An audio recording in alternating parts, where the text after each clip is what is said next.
Welcome, everybody. This is Buck Joffrey with the Consensus Network weekly cryptocurrency news. The date today is 12/19/18, right? December 19th, 2018. The cryptocurrency market capitalization today is $125 billion approximately. And the most recent Bitcoin price, about $3,791. The headlines for today include a crypto comeback or a dead cat bounce. Is the bear market scaring off institutional money? And finally, a startup to focus on accepting Lightning Network merchant payments. All these stories and more right after these messages. So for those of you who are watching this live on Facebook Live, just wanted to remind you that there is a podcast, and that is where a lot of the major content for Consensus Network happens. And that's where the interviews, et cetera, that I may reference in these news segments is. So make sure to check that out. You can find Consensus Network podcast on iTunes, Stitcher, YouTube, all of the usual places where you would find a video or audio podcast. Check that out, and you will be happy that you did.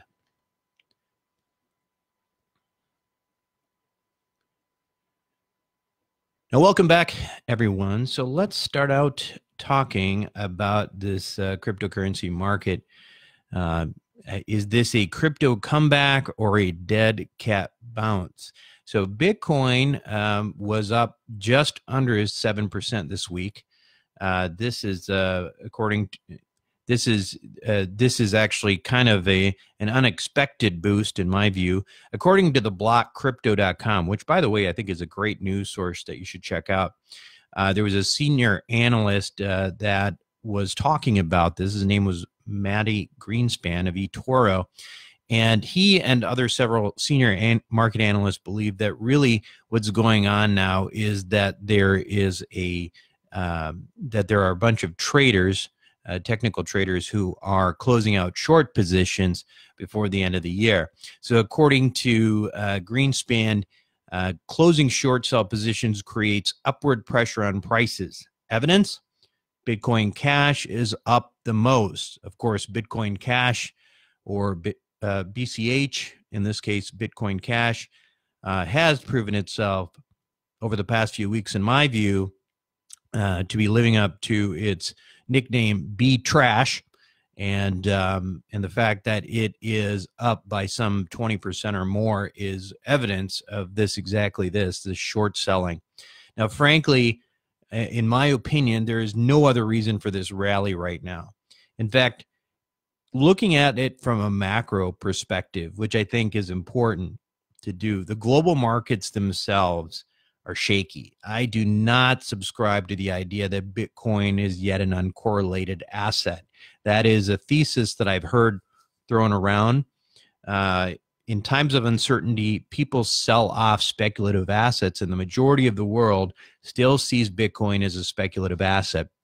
There may come a day when Bitcoin becomes stable, when it's matured in the markets, et cetera, where it may truly become a digital gold type thing. But that's, in my opinion, that is foolhardy to think that that's where we're at right now.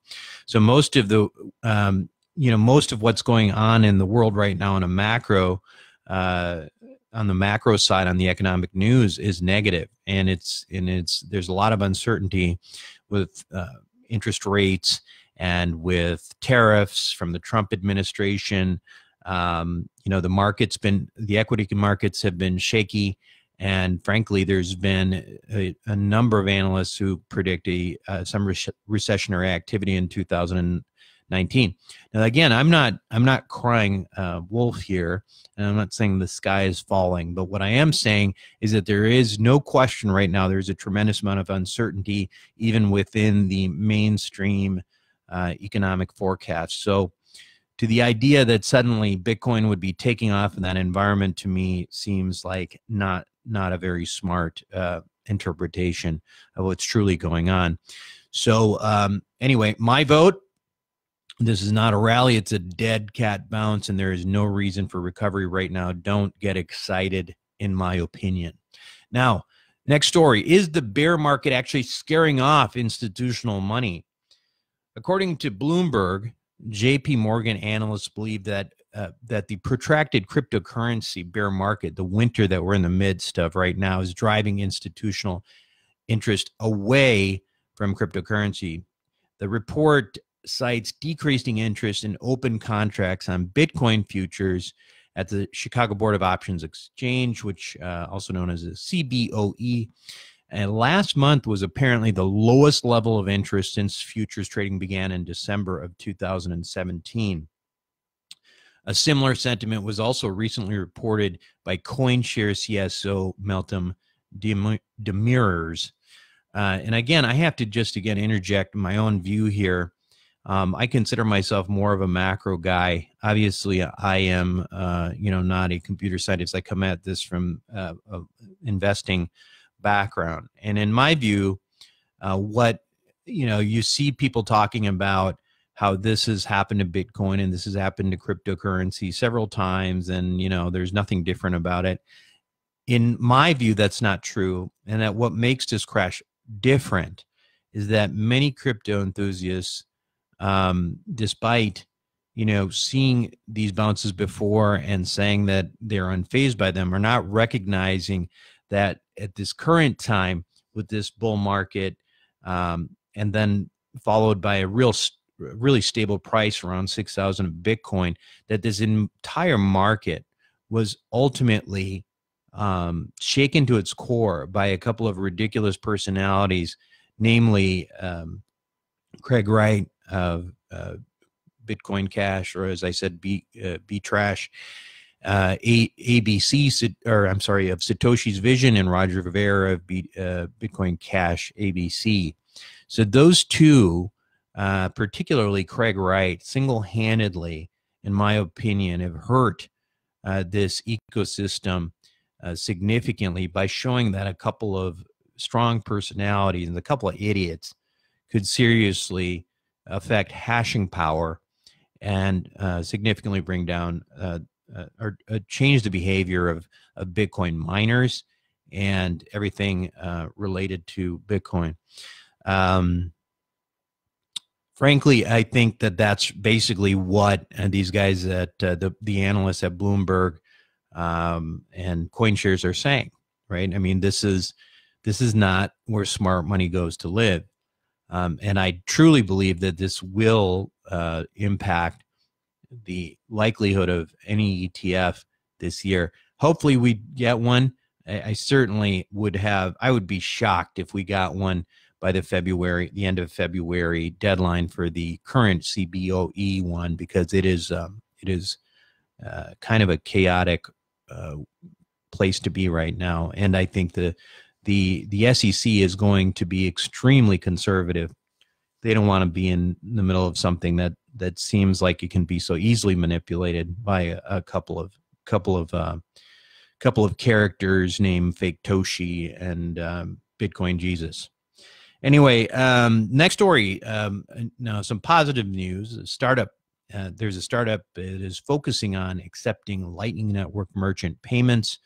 It's called OpenNode, and they have a startup. This is a startup, of course, and it's backed by Tim Draper, who is a big name with big money in cryptocurrency. And they recently raised just over $1 million to help build a new Bitcoin payment platform that focuses on the ease of use. Ease of use is key here. Ladies and gentlemen, I think that if you want to understand what is going to make this go mainstream, all of this stuff go mainstream, it has to be ease of use. So apparently this software essentially makes it very easy for merchants to accept Bitcoin. And what makes it very different from BitPay and Coinbase Commerce is that it allows for merchants to accept Bitcoin through the Lightning Network. Now, this is really, really important. The Lightning Network is, of course, a second layer that allows for cheap, instantaneous transactions of Bitcoin that are ultimately off-chain and then settled later. And if you have not heard of this and you need to know about this if you're interested in Bitcoin, I highly recommend you listen to a recent episode I did with Samson Mao of Blockstream, who is a very, very smart guy and explains this extremely well. Now, I love the technology. I think it's important that this kind of stuff gets gets into place so that mainstream adoption occurs. The only thing I have to wonder, and maybe one of you can write back at consensusnetwork.io and explain this to me, is that how Bitcoin taxes are going to work if it actually is used for transactions on a day-to-day basis. In other words, when you pay someone with Bitcoin that has gone up in value, will that be a taxable event? Now, if you pay someone in gold, the reality is it is a taxable event. In other words, say, for example, you held Bitcoin, you had it and, bought it now at 3,000 and next, it's worth $6,000 per Bitcoin. And if you pay somebody, do you have to pay capital gains when you make that transaction? And that's a big question I have. And this is something I think that we're going to need to get some answers on again before we have some mainstream adoption of this.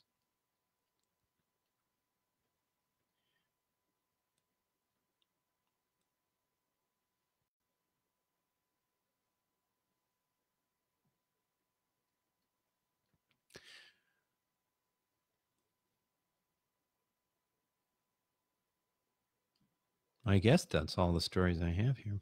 Anyway, that's it for the news today. Now, remember to check out consensusnetwork.io to sign up for the newsletter. And I should point out that it's come to my attention that a number of emails that we are sending to subscribers are actually being tagged as spam. So they're in your junk mail. Words like Bitcoin and cryptocurrency that are in these emails are getting tagged by your email providers, and it's basically looking at them the same way they look at pornography, etc., and they're automatically sending them to junk. So if you want to actually get the newsletters and you have not and you signed up, make sure you go check your junk mail and put me in your contacts so that you can actually get these emails. Finally, I want to announce that we're going to take off the holidays. There will be no show for the next 2 weeks unless something very big happens. I'm planning to take some time off. I think that there's no reason necessarily to talk about anything. I think most of what's happened this year is happened. So we're going to take Christmas and New Year's off, and we're going to pick up after that. In the meantime, you should definitely consider listening to my other podcast, Wealth Formula, and try to figure out other ways that you can invest your money that might be a little bit less speculative. It's always good to have that as well. And also wanted to point out that at consensusnetwork.io, there's a bunch of tutorials on there you can check out, get caught up. There's also a link there to something called Cryptoversity that I think is a great product to consider as well. So check that out. And that's it for me this week on Consensus Network Weekly Crypto News. This is Buck Joffrey signing off.